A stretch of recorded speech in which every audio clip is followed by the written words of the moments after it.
He never really feared growing old. That was something he'd made peace with long ago. Wrinkles, gray hair, slower steps. All of that came naturally, and in many ways, he accepted it with grace. But there was one thing that no one had warned him about. One thing he had never expected to be so heavy, so constant, so loud in its own way. The silence. Arnold had lived a full life, surrounded by people, by noise, by purpose. He had worked for over 40 years in the same factory, where machines clanged and men shouted greetings over the roar. He had come home to a bustling house, where his wife, Irene, always had something on the stove, and their two sons filled the rooms with laughter and, sometimes, arguments. Even after the boys grew up and moved out, Irene was there, humming to herself, asking about his day, filling the house with life in her quiet, steady way. But now, at 86, all of that was gone. The factory had closed down decades ago. His sons had lives far away, calling when they could, visiting on holidays. And Irene, she had passed 3 years ago, and since then, the house had changed. It wasn't just the absence of her voice, or the way the bed felt too big at night. It was everything. The way the floorboards creaked without her soft steps. The way the radio played to no one. The way the silence settled over him like a heavy blanket he couldn't shake off. Arnold had never been the type to complain. He didn't want to bother his sons, didn't want to seem needy or weak. But every morning, as he sat at the kitchen table with just a single cup of coffee, the loneliness gnawed at him. He missed conversation. He missed the sound of laughter. He missed being needed. He didn't need grand adventures or loud parties. He just needed something to break the silence. Something to remind him that life was still moving, still offering small joys. He just wanted a companion. Someone to wait for him at the door. Someone to sit by his side, even in silence, making it feel like something more. And after all this time, after all these quiet, empty days, something in Arnold began to wonder. Was it too late to open his heart again? Was it too late to let someone in, even if that someone had 4 legs and a wagging tail? What made him believe he could still find joy even now? If you've ever felt that kind of silence, the kind that fills not just your home, but your heart, maybe you'll understand what Arnold was about to do. And if you're still here, feel free to subscribe. Because sometimes, the smallest companions can fill the biggest spaces. Arnold hadn't always known silence. In fact, his life used to be full of sound, the kind of sound that wraps around you, fills every space, and makes you feel like you belong in it. Growing up in a small house with 5 siblings, there had never been a quiet moment. Someone was always talking, shouting, laughing, or singing. Even at night, the creaks of footsteps, the rustle of blankets, the distant voice of a radio playing down the hall made the house feel alive. As a young man, Arnold found comfort in noise. He worked in places that buzzed with life. First in a garage, where engines roared and tools clanged, and later in a factory, where the steady hum of machines and the chatter of co-workers gave each day its rhythm. He liked knowing there was always something happening, always someone nearby. When he met Irene, she brought a different kind of sound into his life.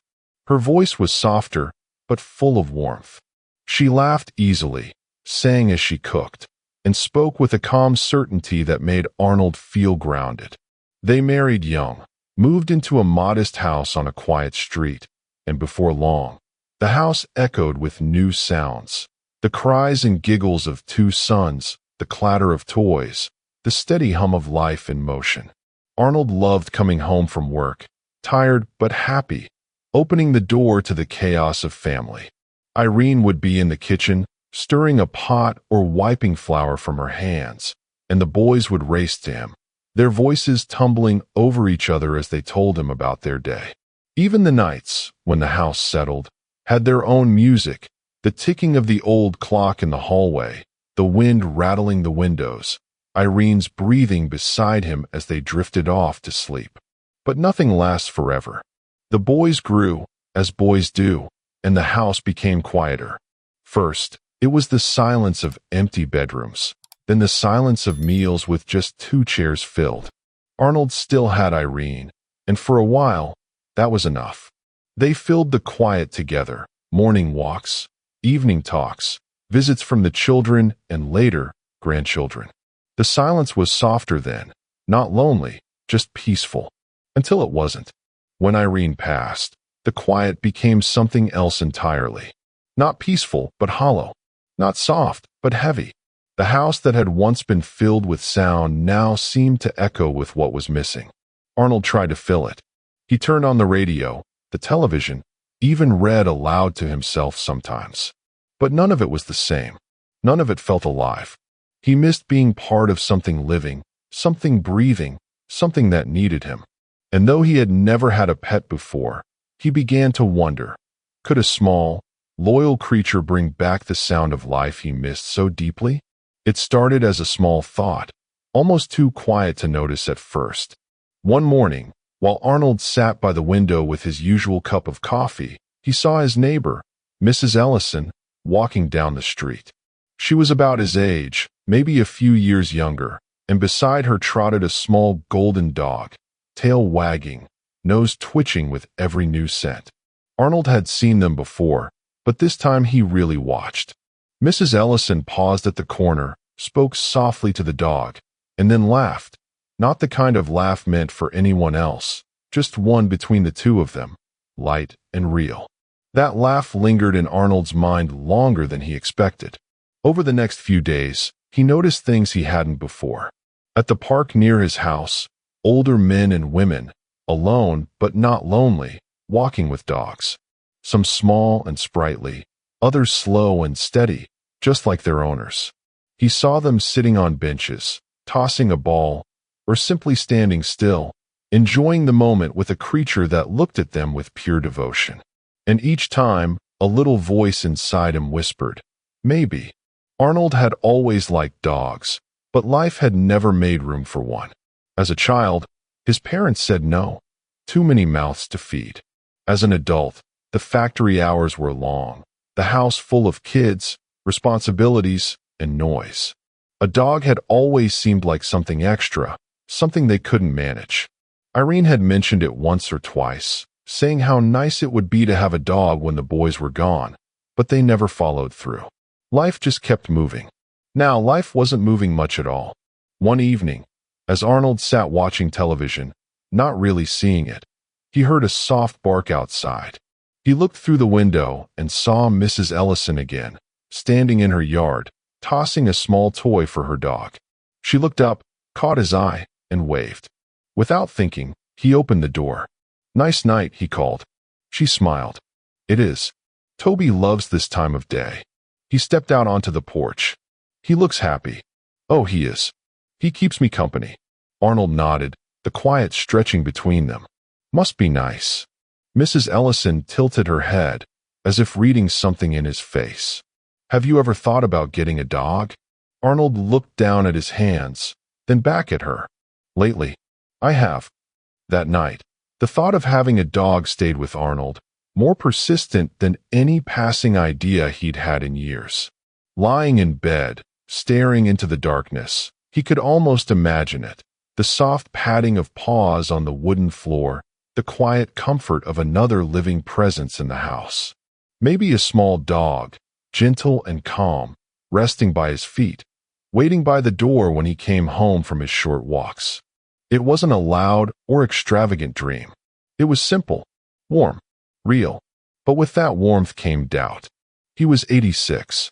What if he couldn't keep up? What if the dog needed more than he could offer? What if something happened to him, and he wasn't there to care for it anymore? That fear crept into his mind like the cold, subtle, but hard to ignore. The next morning, as he sat by the window with a cup of coffee growing cold in his hands, the world outside looked different. He still saw the same street, the same faces passing by, but for the first time in a long while, he felt as though he might belong to it again. There was a sense of possibility in the air. He thought about how many mornings he had spent just like this, in silence, and how different it could be if there was someone, even a little someone, waiting for him, walking beside him, filling the quiet. He picked up an old notebook from the drawer, one he hadn't touched in years. Slowly, he began to write down his thoughts, not in any order, just letting them spill onto the page. Maybe a small dog, something easy to walk, calm but affectionate. Not a puppy, he thought, too much energy. Someone older, like him. Someone who understood what it meant to take things slow, to enjoy the simple presence of another being. Later that day, he picked up the phone and called his daughter, Laura.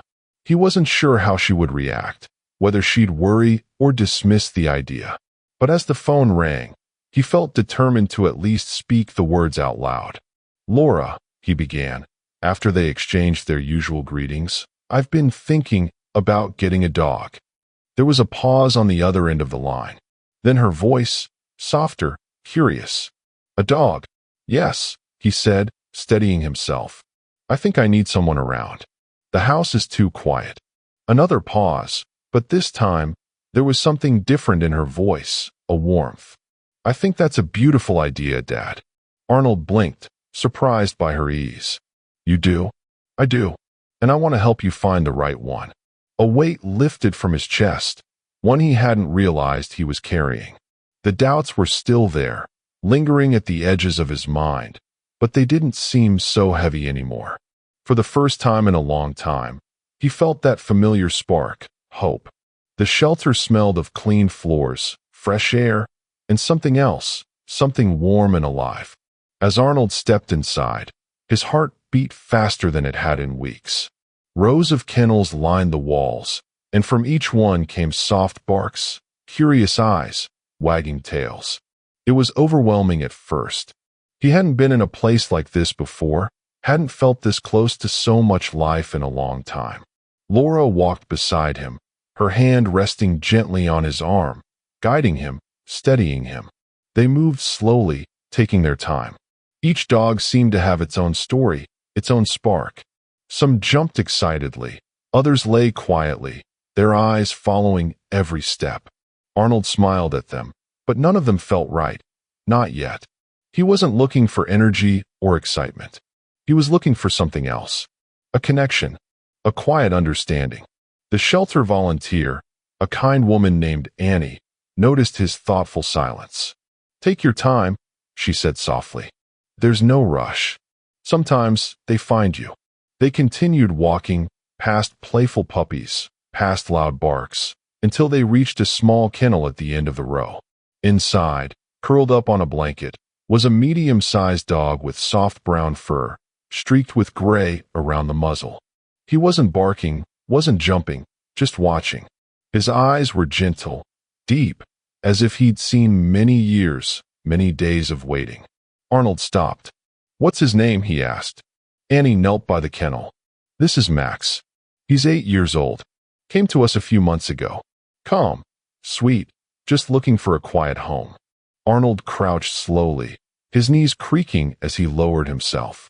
Max lifted his head, stood up, and walked over to the edge of the kennel. Their eyes met, and in that moment, something passed between them, something neither of them needed words for. Laura looked down, smiling softly. "He looks like he's been waiting for you." Arnold reached out, his hand brushing against the bars. Max sniffed, then pressed his head gently against the spot where their worlds met. It wasn't loud, it wasn't dramatic. It was simple, certain. "Could I meet him?"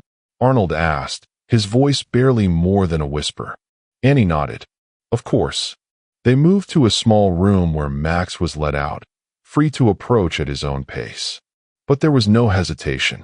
Max walked straight to Arnold, sat beside him, and rested his head lightly on his knee. Arnold's hand found the soft fur, stroking gently, feeling the warmth, the life. His throat tightened, eyes misting over. "Hello, boy," he said softly. "You've been waiting too, huh?" Max didn't move. He didn't need to. Arnold looked at Laura, his voice steady now. "This is him." And just like that, the silence that had filled Arnold's life for so long began to fade. Bringing Max home felt like opening a door Arnold hadn't realized had been closed for years. The ride back was quiet, but it wasn't the old silence that weighed heavy. This was different. Max sat calmly in the back seat, his eyes watching the world outside, his presence filling the car with something new. Arnold glanced at him in the mirror more than once, still not quite believing that after all this time, he wasn't going home alone. When they arrived, Arnold opened the door to the house that had, for so long, been filled with only the echoes of memories. Max stepped inside cautiously, his paws clicking softly on the wooden floor. He sniffed around, exploring each room with care, but not in a rush. Arnold followed slowly, letting him take it all in. For the first time in years, the house felt alive again. Not loud, not crowded, but gently stirred, like a breeze moving through a still room. Arnold showed Max the bed he had prepared, an old cushion, freshly cleaned, placed near the window where the sun always warmed the floor in the mornings. Max circled it once, twice, then lay down with a contented sigh. Arnold smiled, watching him settle, his heart full in a way he hadn't felt since Irene was alive. That evening, Arnold didn't eat dinner alone. He made himself a simple meal, soup and bread, and set Max's bowl beside him in the kitchen. They ate together, quietly, but together. When Arnold reached down to scratch behind Max's ears, the dog looked up with eyes that spoke volumes. Gratitude, peace, trust. Later, they sat in the living room, the TV playing softly in the background, though neither of them paid much attention. Max rested his head on Arnold's slippered foot, his breathing slow and steady. Arnold reached down, his hand resting on the dog's back, feeling the rise and fall, the warmth. The silence was still there, but it no longer felt empty. It felt shared. The next morning, for the first time in years, Arnold woke with a sense of purpose. Max was there, waiting patiently, his tail thumping gently against the floor. They went for a slow walk around the block, Arnold leaning slightly on his cane, Max walking beside him, never pulling, never rushing. Neighbors smiled, waved, some even stopped to comment. "New friend?" one asked. Arnold nodded, his voice soft but proud. "The best kind." As the days passed, their routine settled into something natural. Breakfast, walks, afternoons in the garden where Arnold would read aloud, not to fill the air, but because he wanted to share the sound of his voice with someone who listened. Evenings were spent side by side, the quiet moments now filled with presence, not absence. Max didn't need to say anything. His company was enough. And Arnold, after so long, didn't feel alone anymore. As the weeks went by, Arnold began to notice the kind of changes that didn't come all at once, but crept in softly, like morning light easing through a curtain. It was in the way he moved through the house, no longer with slow aimlessness, but with quiet intention. He found himself humming again, little tunes he hadn't thought of in years, as he prepared breakfast or tidied the small things he used to let sit untouched. The rooms no longer felt like shadows of the past. They felt lived in, shared. Max had become more than a companion.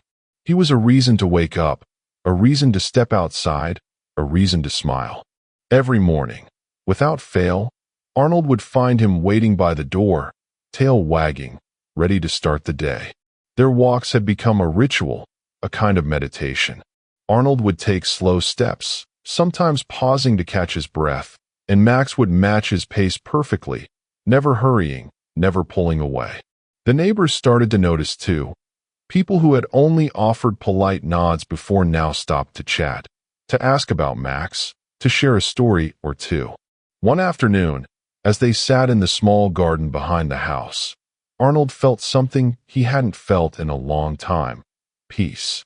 The sun was warm, but not harsh, and the scent of blooming flowers filled the air. Max lay beside him, eyes half closed, ears twitching at the sounds of birds nearby.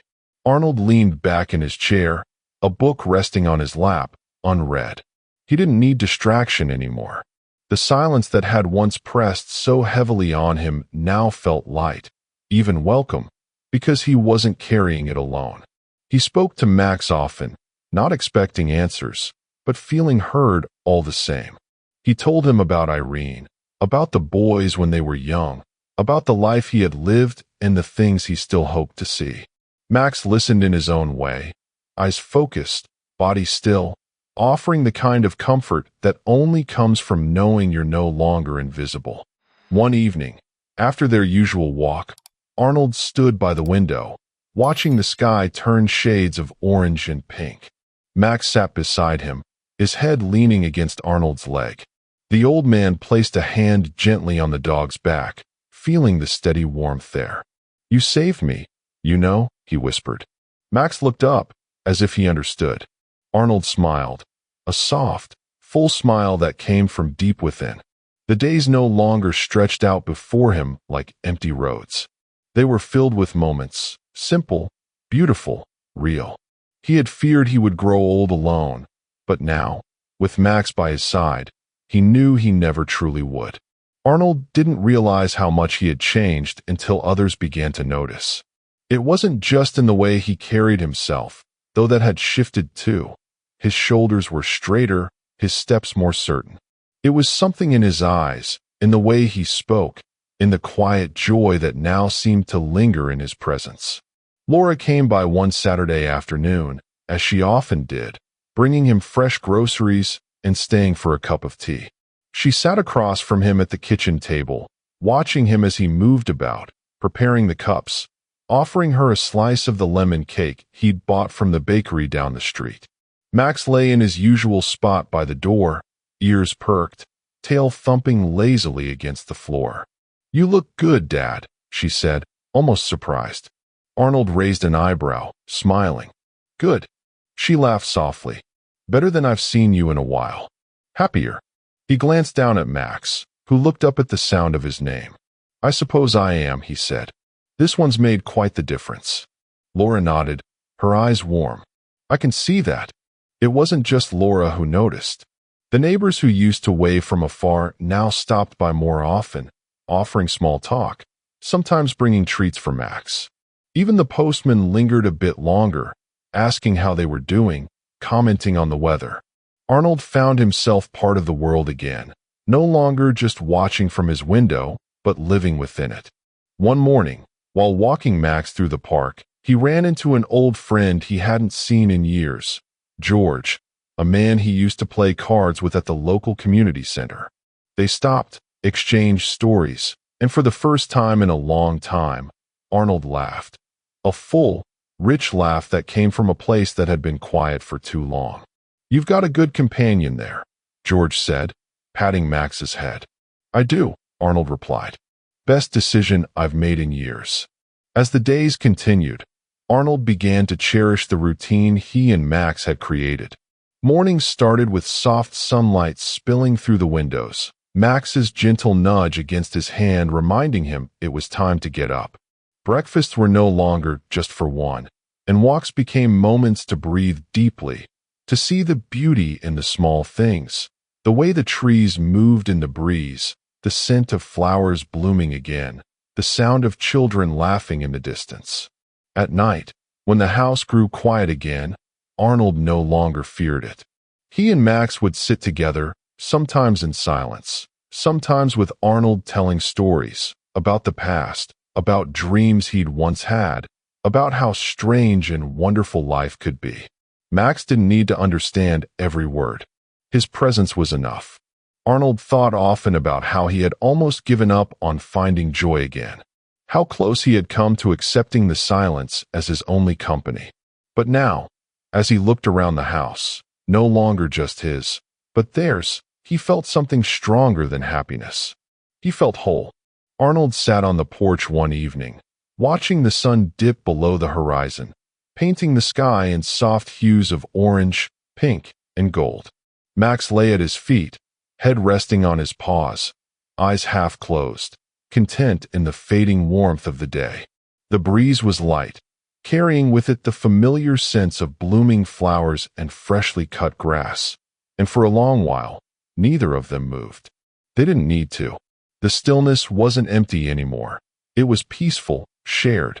As Arnold looked out over the quiet street, memories drifted through his mind like the slow-moving clouds above.